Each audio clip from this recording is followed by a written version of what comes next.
Their anti-mixed race relationship, anti-Jew, anti-black, anti-Latino, anti-gay.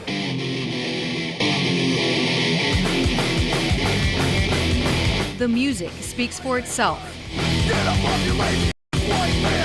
The soundtrack of the white power, white pride movement. We see ourselves as white civil rights activists. They call it white nationalism.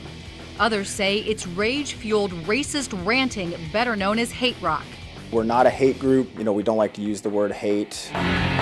The music was absolutely essential to maintain the level of hate that is necessary to hurt people. Arno Michaelis spent years engrossed in the music, the lifestyle, and the violence. To me, it was just the ultimate means of lashing out. A gifted but troubled kid from Milwaukee. I was set out to show people how horrible I was. And he was good at it, immersing himself in the punk rock scene as a teenager, then the skinhead subculture, proudly tattooing racist symbols on his body. The fact that the swastika repulsed people so was really the biggest attraction for me. From angry child to leader in the white power movement. Then frontman for the hate rock band Centurion. We said we were white men and we were white warriors, but really we were just drunken thugs and we were just out to hurt people. Leaving a trail of carnage with every beat. There was a night where I broke a gay man's orbital bone. I literally broke his face with my elbow. Justifying each brutal blow on stage. We must secure the existence of our race and the future of white children.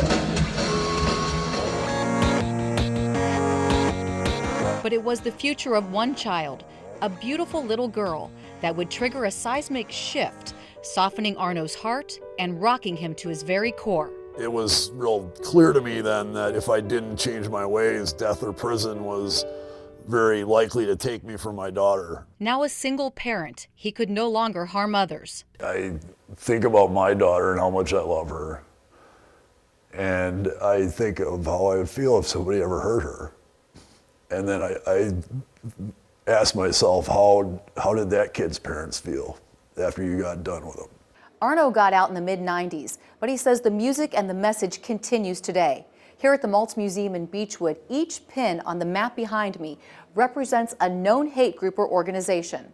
I would describe it as an epidemic. Jill Rembrandt's education director at the museum. It's pretty unbelievable that in 2013, we're still dealing with intolerant people. With deadly consequences. August 2012, hate rock musician Wade Michael Page murdered 6 people inside a Wisconsin Sikh temple, not far from Arno's former stomping ground.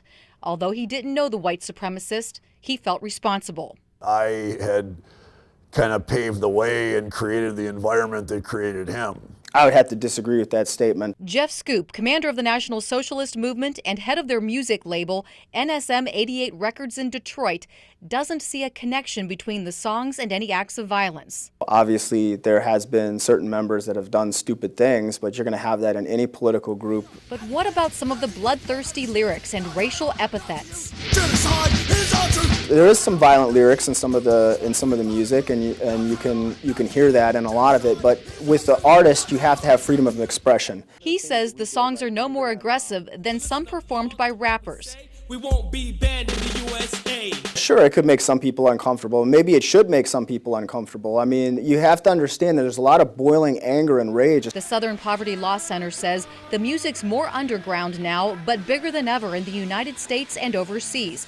They say it's the #1 way to bring people into the separatist movement, especially young people. I think sometimes kids don't even know what they're listening to. So Jill works to educate families, and so does Arno, tirelessly talking to students, speaking on panels, and starting the organizations Life After Hate and My Life After Hate, even publishing this book by the same title. It's really a message for everybody, regardless of their age, that decisions you make and the actions you take have consequences. Lifelong repercussions. It absolutely still haunts me.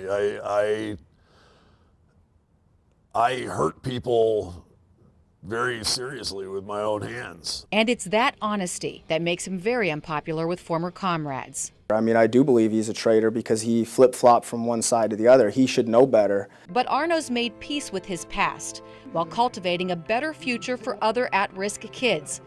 As for his detractors, he offers them only kindness and compassion. The more often you practice kindness, the better you get at it. And the more you're able to offer kindness to people who least deserve it, who are actually the people who need it most. In Cleveland, Suzanne Stratford, Fox 8 News.